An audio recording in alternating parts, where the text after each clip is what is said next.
Hello everyone, and welcome to a very special video about how Dead by Daylight's developers are determined to absolutely kill their game with their second part of their September update. So we're going to go through that real quick. I have a video coming out on the first part. I was sick on the day the first part came out, and I wanted to do that a little bit more in depth, but we're going to jump into part 2 first, and then later on I'll have part 1 and my thoughts on that. But let's jump over to this part. So for the killer updates, we have the Deathlinger's updates. They said they kept an eye on Deathlinger since his release last year. They said basically there's no delay between aiming down sights and firing, or aiming down sights and swinging with your weapon. So survivors really didn't have much of a choice, or they were just forced to zigzag nonstop and try and avoid his shots. So basically what they did was you can no longer shoot until you have fully aimed down sights. They increased the delay of canceling your shot before you can basic attack. And then they decreased his movement speed while aiming down sights. So he's going to go, you have to fully aim down sights to shoot. And so there's no longer any quick shots with Deathlinger, which was kind of the fun part about playing Deathlinger. And then you're going to have to wait a second before you can actually swing if you decide to aim down shots. I think it's going to be changing it to something more akin to Pyramid Head, where if you try and use his power and then swing, there's like a 1 or 2 second delay. It's not going to be too bad, and he goes slower while aiming down sights.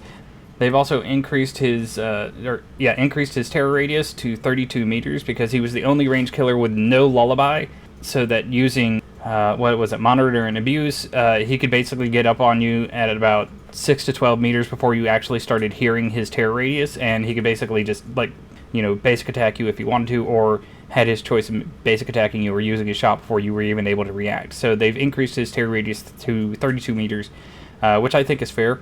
These changes, I think the terror radius change and maybe the basic attack thing was changed. That change was needed. I don't think the aim down sight before you can actually pull the trigger was needed. It gave Deathlinger a unique sort of playstyle where you could quick shot. This was the FPS killer. This was the killer you could do trick shots on and stuff like that when it came to, just like 360 shooting and stuff like that. I think they've taken that away from him. You don't see many Deathlingers now. You're going to see far less of them after this. Especially, this is basically a full-on, blatant nerf to a killer who very few people actually complain about. Because you could dodge his shots even if you knew he was quick shotting. You're zigzagging, juking left and right. He's got a 50-50 shot to hit you, and 50-50 is perfectly fine, especially if you're watching him. If he's aiming down sight, he's going to go much slower now. He can't basic attack you. Maybe that one. Maybe the basic attack one. That was a good change for Pyramid Head. It would have been a good change for Deathlinger, but that on top of you have to fully aim down sights now. You go much slower now, and your terror radius is much larger now. They basically killed Deathlinger. You very rarely see him now. He's going to be extremely rare now, even more so than he already is.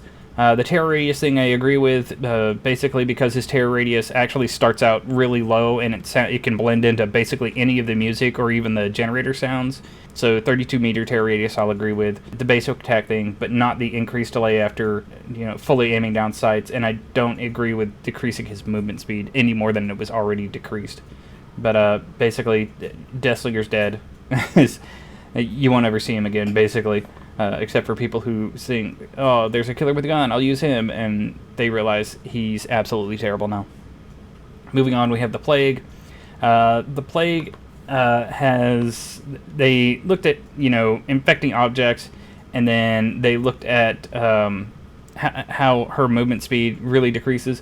So basically, they've increased the infection time on objects from 35 seconds to 40 seconds, even if she just kind of barely spittles on it. After that, your infection rate will increase faster than before if you were interacting with an object that was infected. As far as her Vile Purge goes, they've increased her movement speed while holding Vile Purge to 3.6 meters from 2.3 meters, so she actually increases. It's a pretty sizable increase in her movement while she's carrying her Vile Purge and holding it. The other thing is that she can now just quick click her Vile Purge, and it acts like Huntress's quick click hatchet. If the Huntress clicks her hatchet, it just goes huh and just chucks it. Same thing with Vile Purge now. You'll get a quick spit instead of, not spitting at all. You don't have to do the entire inhale before doing your minimum spit. You can just spit real quick, which I think is a change that was actually needed. It felt bad where you're just trying to get a quick spit, and because it doesn't do it, because you didn't hold the button down the entire 1.5 seconds, you get slowed down anyway. And then they finally increased the time it takes to cleanse at a fountain from 6 seconds to 8 seconds. It's not much, but it's for 4 survivors, it's an extra total of 8 seconds cleansing. If they do it more often, it's more and more time wasted. This was something I think was needed. Nothing but good for the plague. They, of course, they're going to tweak Deathlinger's add-ons. They tweaked Plague's add-ons as well. One of them, the Prayer Tablet. Vile Purge no longer affects survivors. Increase object infection by 40 seconds. Increase infected objects by 100%. And increase devious points. Vile Purge no longer affects survivors. What the fuck would be the point of using it then? So they've made this one basically useless, because no one's going to touch an infected object anyway unless they're already infected. And that's the only way they're going to become infected in this entire match. Addendum Incense. Survivors who cleanse at fountains have their ores revealed for 4 seconds. This will be used a lot. This will be looked at and laughed at. It's just... you'd have to walk around the entire map and infect every single generator. And then survivors are patient. Smart survivors are patient. They'll just wait. And wait. And wait. You're basically dragging the game on by using this one, because survivors are just not going to do gens. So it's pointless. This is the dumbest thing I've ever seen. All these changes for Plague, I think, are good.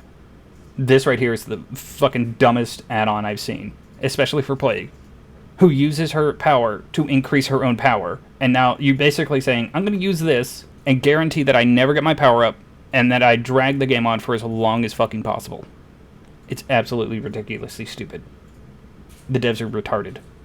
Now, they've gone through in the item add-ons and stuff like that. They're also going to have their stuff changed from, considerably increases the amount of time it takes to do this or do that. They're going to change it to actual seconds and meters and stuff like that, so people can actually gauge what the fuck they're talking about. It's ridiculous that they ever had that, because they wanted to kind of be like, ooh, what's considerably? And you're like, no, dumbass. People need to measure. It's only been 5.5 years, and they're finally getting around to realizing, oh, people actually want information. Perk updates. They've updated more perks. Let's see what they get. Windows of Opportunity, much like Zanshin's Tactics, we're removing the cooldown from this perk entirely. Why the fuck would it have a cooldown to begin with? It just shows you where loops and stuff are, vaults and stuff are. We're also increasing the range to 32 meters. Go away, cooldown, we don't want you here. No shit. All I did was show you where vaults and stuff like that were. What the fuck is the point to having a cooldown? It's used by people who don't know the maps. Once you know the maps, you don't even fucking need this perk. This is a Training Wheels perk. Why the fuck would you put a cooldown on Training Wheels perk to begin with? Okay, moving on.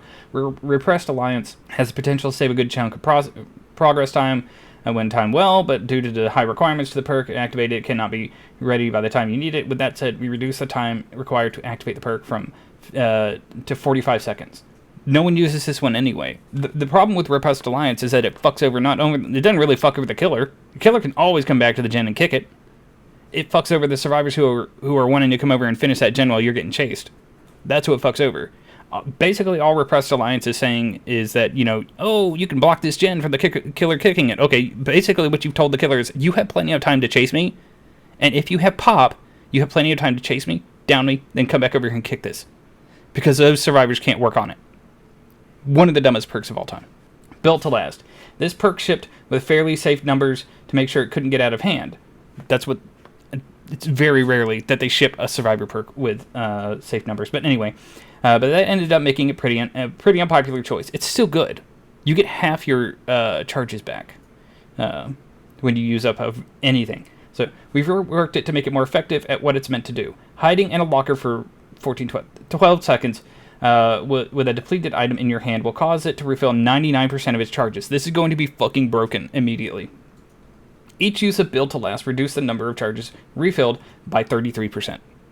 Now, what it does now is once an item is used up, 50% of its charges is returned after 10 seconds. Now what it's telling you is, after 12 seconds of hiding in a locker, You get 99% of the charges back. I can tell you right now, if I want a gen done, I can get the best perk. I can get the best toolbox. I can get the best add-ons for that toolbox. I'll get over half the gen done. I'll go hide in a locker for 12 seconds. It costs me no time, basically. Go back to that gen, and I'll get it done. I'll have a gen done in like 40 seconds by myself with this add-on. And then I'll still have charges left over. So on my way to the next generator, I can either refill it to, 60% charges? 66% charges or something like that? And then, or 63% charges, because 99 then 33. I'll have another gen done in about 60 seconds instead of 20 seconds. You see how ridiculous it's going to get. They're not thinking. They're just buffing the fuck out of survivor shit. Any means necessary. Previously, we decided the cooldown of any means necessary and saw more people start to use it. It's still not quite where we'd like it to be, so we've added an aura reading effect on all dropped pallets. This way, as soon as it's ready, you'll know where you can use it. So they added something for solo survivors that survivors' friends could easily call out. Any means necessary was one of the dumbest perks of all time because you don't normally have enough time to use it. This is giving people the time to use it, but it's also one of the things like, hey, you can run over here and you can pick up a pallet, or you can stay on your generator and just get the fuck out. Now, I understand Survivor Friends. This is a great perk for Survivor Friends because if the killer doesn't just break every fucking pallet, they can reset loops. This is good for solar survivors now because they can realize that they can go over there and reset a loop. But it's also encouraging survivors to get off their generators, which isn't something survivors should do unless they absolutely have to. The objective is to get out, not to reset loops. It's an unnecessary change. No Mither. The worst perk in the game, obviously. Worst perk in the game. It fucks over the entire survivor team. Let's see what they did. No Mither allows you to trade a health state for other bonuses, but these bonuses aren't strong enough to warrant using the perk. There is no bonus strong enough to use this perk. We've increased the grunts of pain reduction to 75%. It should be 0. Additionally, we've added a 25% increase recovery speed while in the dying state. No one fucking cares. You are still an injured survivor in this game. You are still half a survivor in this game. The killer only needs to hit you once, not twice. Your chase time is not even half of what other survivors' chase times will be, simply because the killer only has to hit you once. This is still a shitty perk. It's now slightly less shitty for the people who have to pray to God that the killer doesn't pick you up. It's a fucking stupid perk. Side note, yes, we know a lot of you use this as a sort of hard mode. We're not looking to completely get rid of that, as silly as it may be. Get the fuck rid of it. It's not even hard mode. It's just stupid mode. It's fuck over the other survivors mode. Every time somebody sees a survivor with no Mither on, all they do is fucking groan because, oh, fuck. He's got no Mither. It's stupid. Mindbreaker / Fearmonger. This is a simple one. Survivors who are working on a generator will now suffer from blindness in addition to exhaustion. This will cause the perk to not only prevent the use of exhaustion perks, but also any aura reading that survivors may have. This is an okay addition. No one's going to use it for the blindness. Everyone's going to use it for the exhaustion. I mean, this is a buff to the perk. The blindness really isn't really going to do too much. If somebody's going to sit on a gen while somebody else is hooked, they're not coming off that gen anyway. They're risking the exhaustion to get the gen done. Hatching keys. The hatching keys, by extension, have been a long, contentious topic. No shit. It's a free escape for survivors who didn't earn it. Leading to some heated debates. We have some changes incoming to make them a little fairer. First, the hatch will no longer spawn if there's more than one survivor left in the trial. This is a good thing. This means you'll never have to worry about the last 3 survivors vanishing when there's still 1 generator left. Okay. Additionally, the hatch will now take a few seconds to open with a key once it's closed. Progress does not reset, it should, when the survivor cancels the interaction. This eliminates the problem when a survivor can simply straight sprint to the hatch and instantly open it and escape. With that said, these changes will make the Where Did They Go achievement impossible to obtain, so it will be changed to Escape through the hatch using a key. Okay, so this is actually a positive change, because the hatch is a free escape for people who did not earn it. That's just blatant honesty. When you have 2 survivors left in a match, all they do is look for the hatch, and then hide once they find it, hoping that the other person gets downed and that that they can get to the hatch and you don't know where it is. So long as there's 2 survivors in the match, it doesn't matter how many gens are done, the hatch does not spawn. When the hatch does spawn, it takes a few seconds. Now, all it says is it takes a few seconds to open with a key. It doesn't say that it takes a few seconds just to open, which is another problem. It should take a few seconds just to open, period, because the survivor did not earn the hatch. They just happen to be the last one around. They should change it so that the hatch starts closed, and that it takes maybe 10 seconds to open without a key, and that with a key it takes maybe 2 seconds to open. That would be fair. Not just open and here's your free escape. You still have to earn it, but it's a good step in the right direction.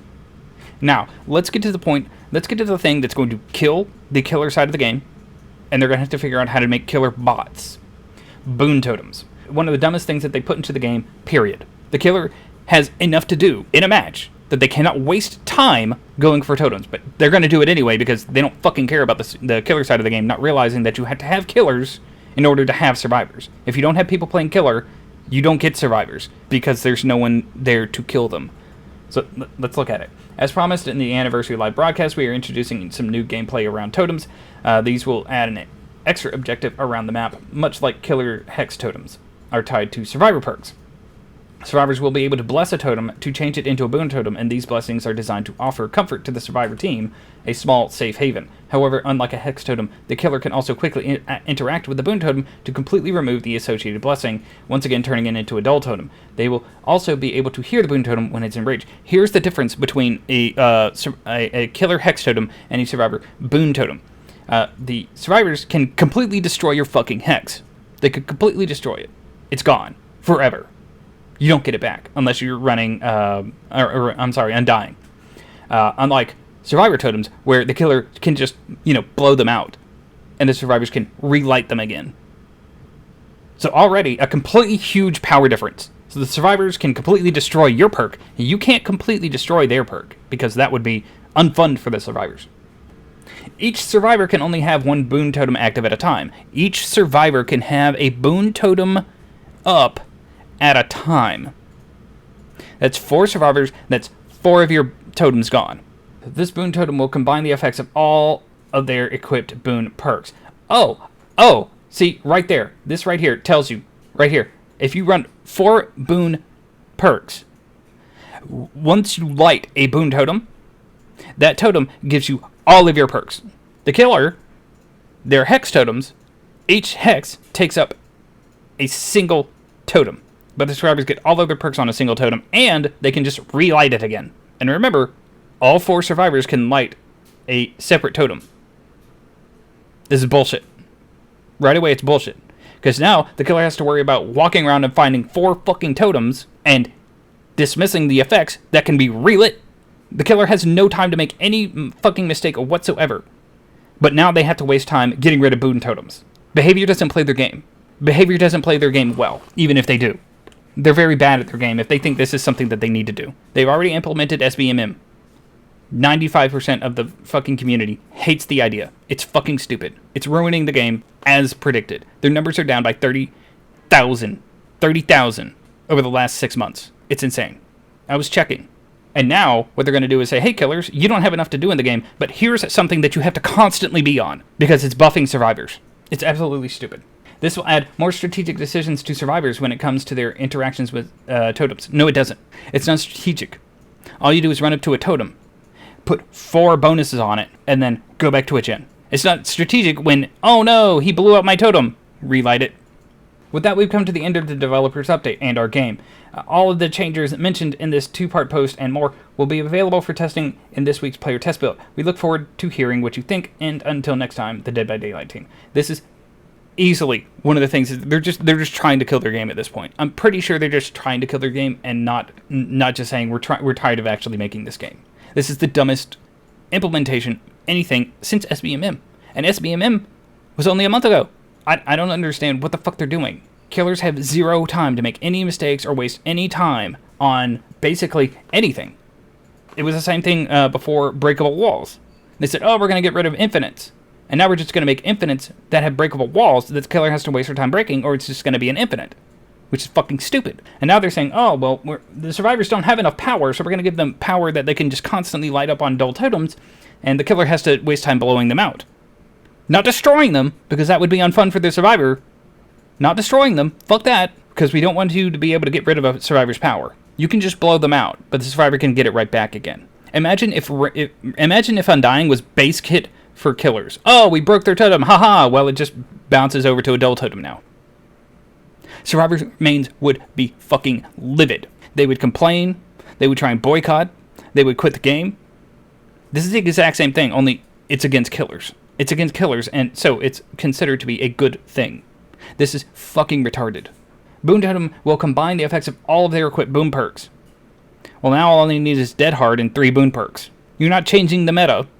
Dead Hard is still going to be the most powerful survivor perk in the game, but now they're going to have Dead Hard and whatever 3 bonuses I want. Oh, and by the way, all 4 survivors can have this. I don't have to take time lighting multiple totems for multiple boons. No, I get all of my effects on one totem. And even if you blow it out, I can just reignite it. Your hex perks, though, they're one and done, unless you're running Undying. But of course, if Undying was base kit, I would flip my shit. It'd be too powerful. It'd be broken. This is how behavior slowly kills their game. We're going to get rid of infinites by creating more infinites, but they're breakable. We're going to waste more of the killer's time by giving the survivors combined power-ups that they can constantly use. Survivors won't give a fuck about Noed so long as they can have all of their boon totems. And Noed can't even come in if all the fucking totems are lit. How does that work? How does Noed work now? Did you just nerf Noed?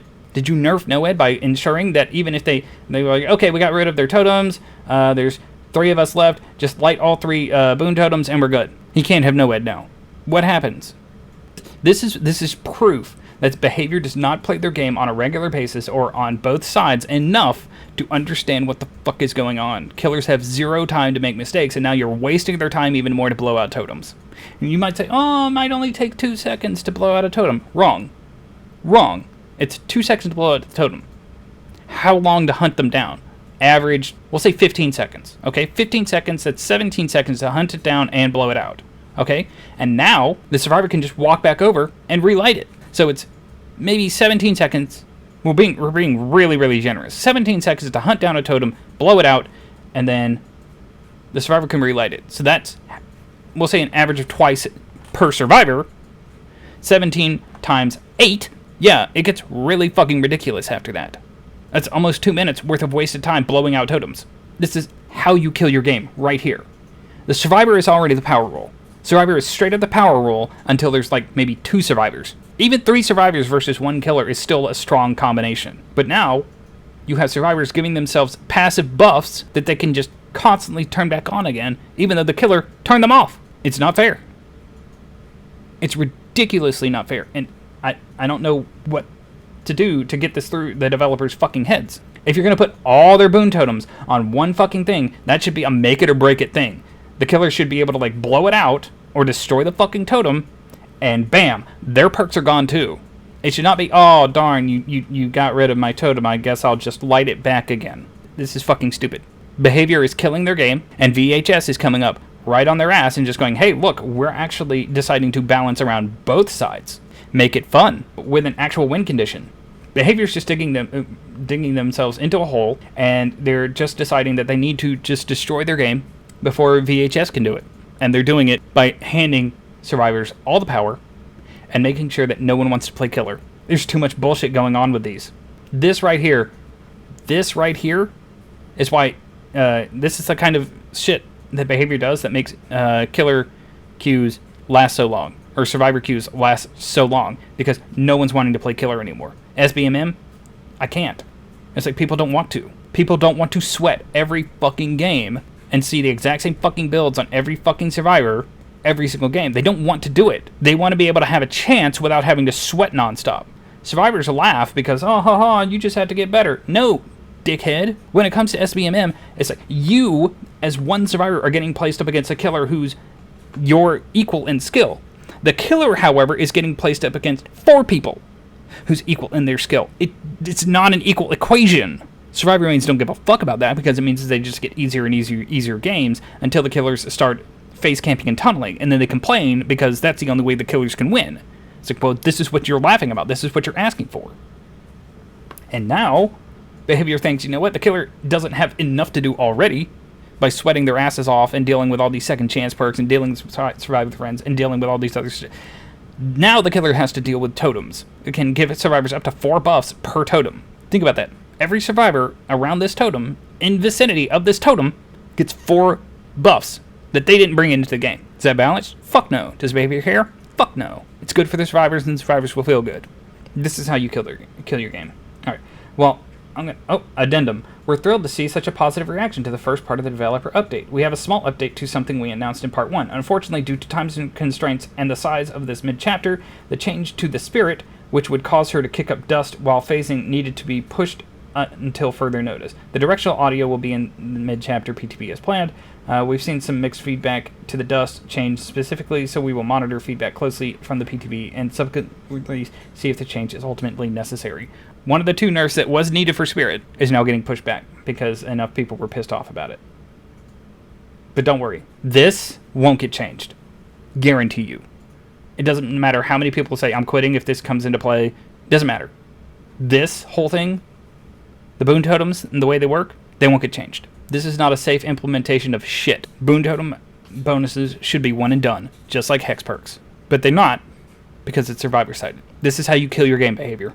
I know most people play Survivor because you can play with your friends and stuff like that, and that's where you want to focus most of your attention, and that's where you want to mollycoddle most of your players, is in Survivor mode. This is how you kill your game, though, because no one's going to want to play killer when they can't kill people or survivors get 4 buffs without having to do anything, and there's no actual downside to the killer coming over and blowing out the fucking totem because they can just relight it.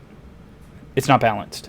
It's a good thing VHS is coming out soon, because Dead by Daylight's not going to have killers. Anyway, I hope you all sat through this. I'm sorry about the rant, but this was a rant that I had to get out. I'm actually feeling really, really terrible today, but I'm pushing through it just to be able to rant this, because I missed out last week by being sick again last week. But yeah, I hope you all enjoyed the video. Thank you for sitting through my rant. Hope you all have a great day. And as always, stay positive, or at least try to, as behavior does their best to kill their game.